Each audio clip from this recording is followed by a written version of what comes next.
Hey there, guys. This is Slamzoron, aka YouTube's Tasuke, and I'm going to review another show, an anime show for you. This is the last of the anime that I watched in Anime Club this past semester. Like, stuff that I've actually finished.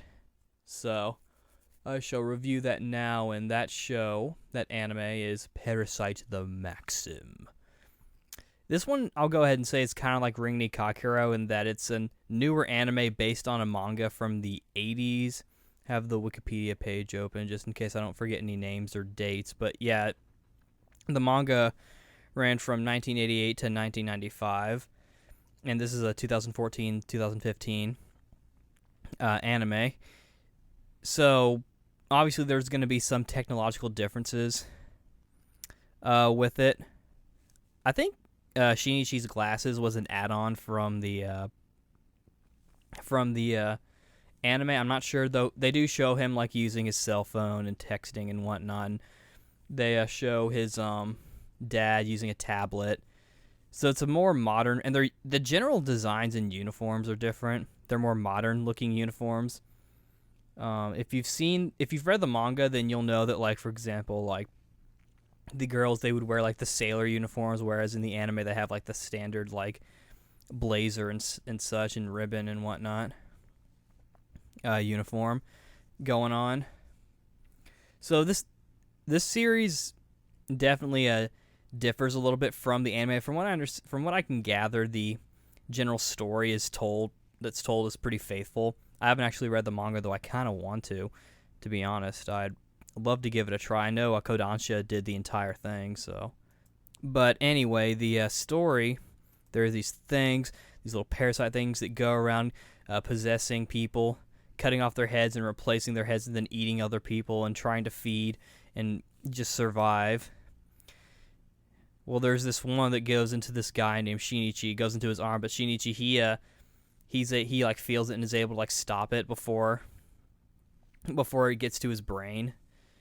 And he does it by using headphones. Like, he ties it around his arm and like he tries to like cut it out. So the Parasyte, which is what they keep calling them, they don't officially name them until later on though. They keep calling them. They call them that until near the end. But at this point, the Parasyte is now in his hand, and he's just kind of living as his hand. And this Parasyte has been spending a lot of time like watching TV and like reading books and looking up things on the internet. And so this new character kind of learns how to talk and whatnot and communicate with others. And he's trying to kind of figure things out for themselves. I think they do imply that they are aliens. I don't think they really explained why they came here. I don't know if the manga's any different or if there's anything in the movie or whatever. But at any rate, this Parasyte that's now in the protagonist, a high schooler named Shinichi, yeah, he's all like, "Yo, bro, we've got this dealio going on. I'm trying to figure things out." And Shinichi's like, "What the heck is going on? I'm weird now. Nobody likes me. I'm gonna start cutting with." He's not like that, but. And I believe Migi. I don't remember. Oh, I forgot to tell you. Shinichi names him Migi. Which is the Japanese word for left hand, I think. It's either left hand or right hand. I don't remember, but the general his name is Migi. That's all you need to know. And so Migi, he's all like, "Listen, Shinichi, there's some people like me that are gonna try and kill you and hunt you and shit, and fight me." And so Shinichi has to keep fighting all these other parasites, and Migi can sense these parasites. So while they're trying to figure things out, like why Migi's race is down here, like killing all these people and taking over and being parasites and whatnot, they're also having to fight other parasites. And other parasites, one of which that took over the body of one of Shinichi's teachers. She's like one of the smart ones. They're really just trying to kind of figure things out and the teacher is trying to maybe find a way to coexist. I think her name is Tamura. She changes her name. It's like Ryoko. It's like Reiko then Ryoko. But anyway, like she's an interesting one in particular. And so that happens, but while this is going on, like other stuff's going on, people are being murdered and shit. It's on the news. They're calling it the mincemeat. At one point or another, Shinichi's mom and dad decide to go on vacation, and the mom gets attacked and possessed, or taken over rather, by a Parasyte, and figures out about where Shinichi lives, and goes over there. And at this point, Shinichi's like, "Oh, hi, mom," but you can kind of tell, like both Shinichi and whatnot, and the viewers can tell, because the Parasytes generally have like emotionless faces, and they talk kind of monotone, and then when they go cuckoo and like their face splits apart and they turn to like monsters, that's when you can also tell. But Shinichi's like in denial, and he has like a knife that he's using to kind of hold back at Migi. But from what I remember, and feel free to correct me if any people who have seen it are also watching this or listening to this video or whatever you happen to be doing. Honestly, I don't care. From what I remember, Shinichi has the blade of the knife facing his mom and facing away from his body. So he's that's why I keep saying he's in denial. Like, anybody also kind of knows, like he knows that that's not his mom, but he doesn't want to believe it. And anyway, he ends up getting stabbed in the chest and like nearly dying and bleeding to death. And so Migi's all like, "Okay, I'm gonna patch you up by like going onto your heart and shit." And so it fixes Shinichi, but he now has this big scar on his chest. He can see better, so he doesn't need his glasses. He puts his hair up because it's gonna make him see better because of the whole bangs thing. And I imagine he starts wearing his uniform a little bit more loosely or that's why he starts wearing his uniform more loosely. It's not much. He just has his tie looser and whatnot. Probably so it's a little bit easier to move in. But he's also like a lot stronger and whatnot. And he's starting to act more like a Parasyte. He's kind of monotone. That's one of the funny scenes in this series. There's the first one, like, when Shinichi's trying to go to the bathroom, and he has beans like Migi's all like, "Here, I'm gonna make your penis feel better," and like he starts like touching. He's like, "No, stop it!" And one kid looks over and is like, "Are you talking to your penis?" I mean, what is a penis but like another friend? Yeah, it's just a little joke. And another one that's later on, Shinichi is hanging out with his friend Saotome, who's like this childhood female friend and such. And they're kind of hanging. There's like a dead puppy that he finds, and he's all like, "Oh, we can't save him. No, I'm sorry." And what ends up happening is that he throws it in the garbage, or he's about to. And Saotome is like, "What the fuck, Shinichi? Why'd you do that? That's so weird." It's like, "What? But he's dead. It doesn't matter." And of course, she can kind of tell. Like, there's a point where even like regular glasses Shinichi, she takes his hand, like the Migi hand, then like. Or she's about to, and it feels cold or something, and so she switches to the other end. So she knows from the beginning, or she can tell. But it's definitely something. And of course, like he's like, "Oh, I'm sorry," more or less, and like so he pulls it out and buries the puppy. Let's see what else. But yeah, anyway, like, and then Shinichi he's all like, and he wants to get revenge on his mom, so he ends up going to where his dad is at the hospital. And like the police are all like, "Listen, man, it was all a bad dream." And of course he knows, but he kind of just like, "Oh, okay, it was a bad dream," just to kind of get out of things, I think. And at this point, they're still trying to kind of figure things out, but things kind of go back to this is sort of like a little mini what's the word? A little mini conflict going on. It gets resolved like within like a couple episodes. And Shinichi meets another human that had a Parasyte that's not in full control, and this Parasyte happens to be in control of this guy's mouth. It's like, come on, let me talk to you. Like, there are points where, like, he takes over, like, the mouth, but then he's like, hey, let me talk.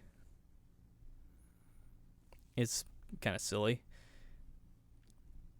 And then, of course, he goes back and, they kind of do a regular thing. Then this other guy, I think his name's Hideo, this other parasite, and he's sort of like he's also trying to coexist with the humans. But things go bad. This one glasses girl gets a crush on him and figures out that he's also a parasite and shit. And this guy's different in that he's trying to coexist, but he's not willing to give up feeding on humans. Ryoko Tamura, that's just what I'm going to call her, because I'm pretty sure that was one of her names, even if that's like the first name she uses before she changes it. She's the one who's trying to kind of like coexist, period. In fact, I think at one point she gives up, I'm pretty sure like she's trying to sort of like find like, can we survive off a human food? From what I remember, it's been a bit. And she's also pregnant with a human baby. So they're also trying to figure out like, well, like, is the parasite DNA going to do anything? I think they conclude it's just going to be a regular human child. But at any rate, so yeah, it basically Shinichi kills I think his name is Hideo, but I can look. I remember his voice actor. I'll get to the voice acting in a minute, but it's definitely something to note. Definitely something to. Reiko Tamura. So but Ryoko Tamiya. Okay. Yeah, Hideo Shimada is like he's not willing to feed on the he's not willing to give up feeding on people. There we go. This other girl named Kana shows up. She starts getting a crush on Shinichi because he protected her against her previous boyfriend, these other thugs. Early on, they kind of show Shinichi get like beaten up when he's like not completely. He's been like taken over, like when he hasn't gotten like the scar on one. Like early on when he's like glasses Shinichi and he gets beaten up because he's like he's not so tough. But after that, he starts being able to kick some booty. And they show early signs to like where part like get away or something. He starts going a little psycho-y. And but some other stuff happens, and at this point it kind of just becomes sort of a love triangle thing. Satomi and Shinichi end up dating for a little bit. Kana gets interested. Words on the parasite, like how you can tell which one's a parasite by like plucking out their hair. If it starts to wiggle, they're a parasite, but if it doesn't wiggle, they're not a parasite. And of course, because Shinichi's parasite is in his hand, obviously the hair is not going to wiggle because the parasite still doesn't really have complete control. It's just controlling over his hand and I think a bit of his heart. I think it's more like he merged it with his heart or something. Again, the details are kind of tiny, but also Reiko or Ryoko or whatever you want to fucking call her, she's also been kind of experimenting with the parasites herself. There's this one parasite named Goto who's I think 5 parasites in one. So he's pretty beefy. And he ends up like rising up to like a political office along with this other guy who we think is a parasite, but at any rate, and the next like main like arc, quote unquote, is more just is Shinichi a human or not? And Reiko, she ends up dying, but Shinichi's not really too sad.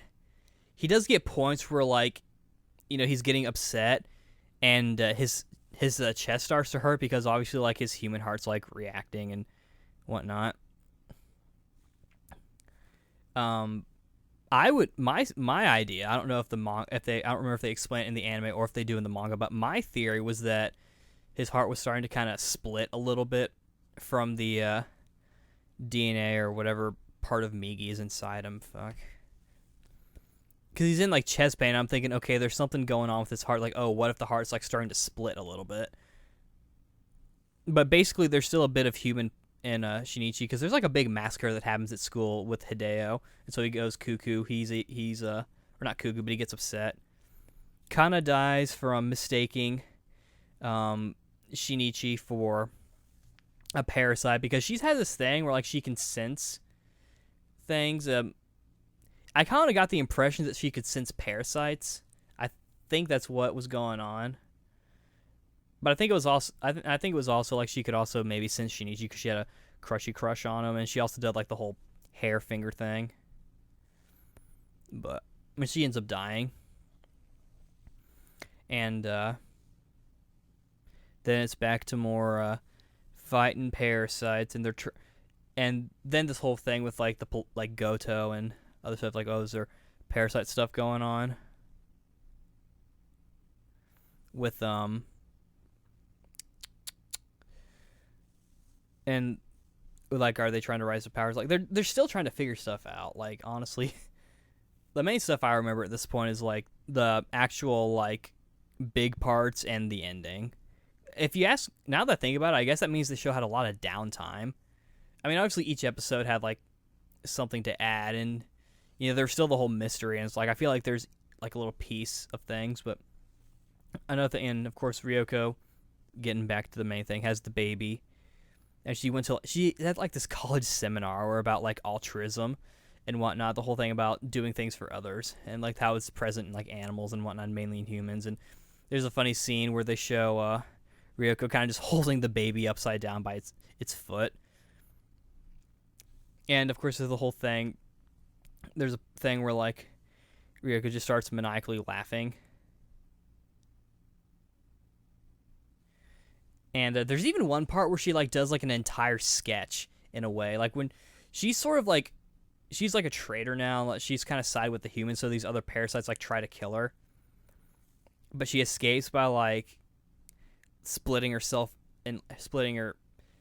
like self in half in a way, because Migi like finds a way to where like he can separate himself from Shinichi for a little bit, but if he separates for too long, he'll die, and the parts that he sort of splits apart are weaker anyway, and I guess Ryoko kind of figures that out too. But it's kind of funny because like she goes dashing in like through the streets with like half her head, and she's just like laughing maniacally. And then like she like completely changes like her face and whatnot to look like this other girl. And it's kind of funny. She's kind of silly and quirky.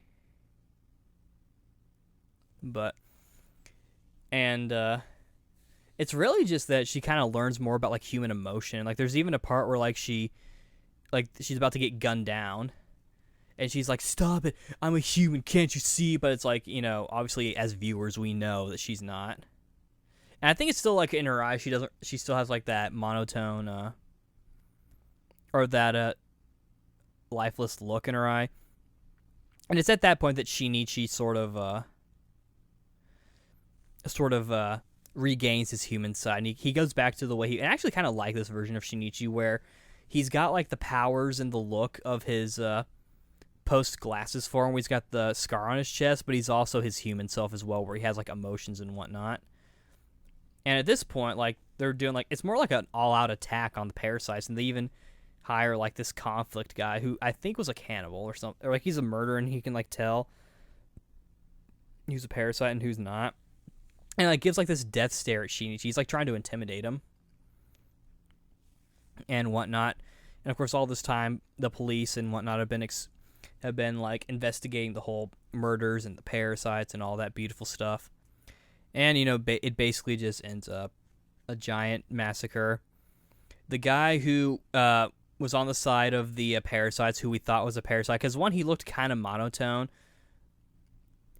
Or like I keep saying he looked kind of lifeless. I keep using I keep thinking voice, because I have like a certain thing with the voice acting in mind that I think is actually kind of cool, but I'll get to that later on. And of course, it turns out he was a human who just supported the parasites.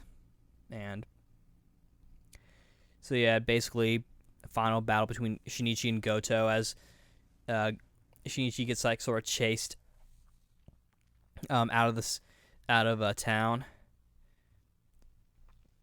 Because what ends up happening later in the story is that Migi starts getting tired and having to sleep. And so for a bit, Shinichi actually gets like a regular hand at this point, meaning he can't really do anything. But Migi gets like really tired. And Shinichi starts to kind of panic because he's like, wait, you're going to sleep when Goto could be like looking for me at any point. And he starts hallucinating and he bumps into someone. This is another funny scene. He bumps into someone. He's like, hey, watch where you're going. He's like, I'm sorry. He's like, get on your knees and say you're sorry. He's like, I'm sorry. He's like, that's not good enough. And he punches the guy in the face. He's like, I said I was sorry, okay? And he runs off. It was kind of funny. Like, he's really kind of freaking out. And he lives with like this old woman for like a couple weeks or whatnot. While he kind of sets things straight. And at this point, he starts to look a little bit more like the way he used to, with his hair down. He has like a scar near his head. Which, when I first saw the image, I thought it meant like, oh, maybe like they surgically removed the parasites, but it's not. It doesn't really have anything to do with that. And so yeah, there's like a big final battle between Shinichi and Goto. What ends up happening is like Migi, he ends up trying to protect Shinichi, like, here, run off and I'll hold him off. And so he thinks, like, they basically get separated and Shinichi thinks Migi is dead. And so Shinichi kind of has to do things on his own. And he loses arm because of it, but then, Migi comes back and they do a big thing. And the way they basically defeat him is that, they fight near like this giant trash heap thing, and Shinichi grabs like a metal pipe that's been in the trash for a little while, so it's kind of contaminated with like dirt and whatnot. He stabs Goto with it, but ends up like messing up all the parasites, because remember he has like five or six parasites in them, and they all kind of go like haywire, like, hey, what are you doing? It's sort of like, the whole body's natural thing of being like, oh, what's this? And they try to like get away from it and like get rid of it. And because like there are like 5 parasites inside Goto, he's all like, it's like the parasites inside him are going like kind of crazy, and it's making him weaker. And they're eventually able to defeat him. And then they do like a thing where it's like, oh, we should just leave him. I don't want to kill him. It's like, okay, we have to kill him. It's like, oh. And Shinichi gets upset because he like murders Goto and like destroys him completely. Because he can like regenerate and like reform and whatnot, which has happened before. And then things go back to normal. And then Migi's all like, I'm going to try a thing where I'm going to sleep and you can go back to your regular hand. I was like, wait, I need you. And so Shinichi and Satomi, they go through the rest of their high school, and they're getting ready to go into college. He's kind of hanging out. Turns out that the murderer guy, because he ended up escaping in like the chaos, he finds Shinichi, and he like grabs Satomi, like has her at like knife point, saying all this stuff like, admit that you're a monster, because I thought you were a monster, like we are all monsters, survival, human baby, da da da da. He doesn't actually he doesn't actually sing the theme song, but it'd be funny if he did. And so like Shinichi goes to like punch him. He ends up defeating the murder guy, but like the murder guy like ends up like tossing Satomi off a building. And she's like, oh no, that's not fair, I lost my girlfriend. But like it turns out that like his hand grabbed it, and like he gets like a thing, like a vision of me, like, hey, can you like pull it up, I'm getting tired of holding her up. He's like, Migi, you're here. But like now Migi's like sort of like a part of like his self-conscious. That's sort of like what they imply, I think. And then it's like the episode kind of, and the series kind of ends like he pulls up Satomi, and they're just kind of laying on the building, and these the police comes up. It's like, oh, what happened? oh, there are two dead people and an evil guy, like a murderer, and there were another funny one of two office people having sex and they were killed. It's like, 4 people have been murdered, and then the series kind of ends with like Shinichi like giving like a little last monologue, and that's that. Okay, now I can talk about the whole voice acting thing. One of the things that I thought was really cool about this was the voice cast they got for the Japanese version of this. I mean, there is going to be a dub, but the Japanese voice actors, a lot of them were older voice actors, and like for example, Goto was voiced by Kazuhiko Inoue, who you would recognize as Kakashi from Naruto, and Klaus from Tales of Fantasia. Satomi, I believe, was Kana Hanazawa. I'm gonna have to check Wikipedia again. Wikipedia, where are you? Hi, Wikipedia. Yeah, Kana Hanazawa, who I really only know as a Sophie from Tales of Graces.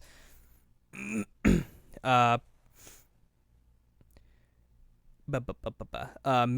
is voiced by Aya Hirano, who you will probably recognize as like a million things, including Haruhi Suzumiya. But it's funny because like any sound effects that Migi does is voiced by this high schooler named Rinka, or she goes by Rinka, and she beatboxes. She's a beatboxing high schooler.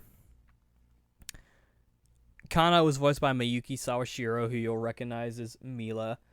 Let's see who else. Kana's old boyfriend, I don't remember his name. Mitsuo. He's voiced by Ken. Who I really only know as I've really only heard him in like one thing. I've heard him. He's like an older voice actor, and he did a lot of singing. He's mainly a singer, and there are a bunch of other voice actors as well. It's pretty interesting. Oh, and Hideo's Akira Ishida. But yeah.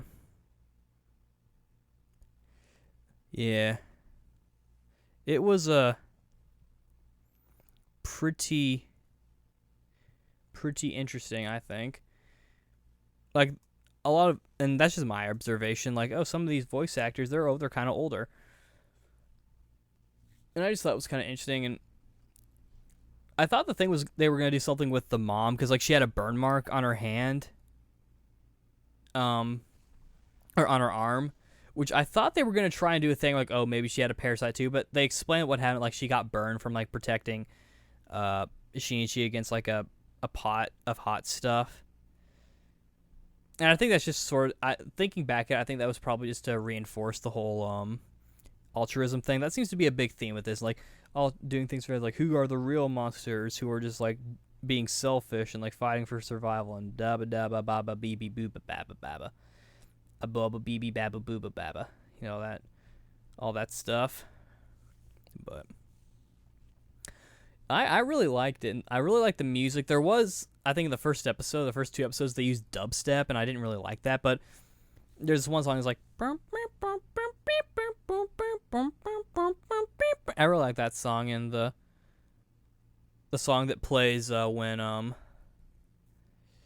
Shinichi is tracking the first time I heard it, and from what I remember, is like when he's tracking the Parasyte. I almost said next because Asia and I just watched Tiger and Bunny, so I showed him that. But anyway, when he finds the Parasyte that's in the guy's mouth, they play the song then. I think it's called Next to You or something, or Stand By Me or something. Fuck, I don't know. But I really liked it.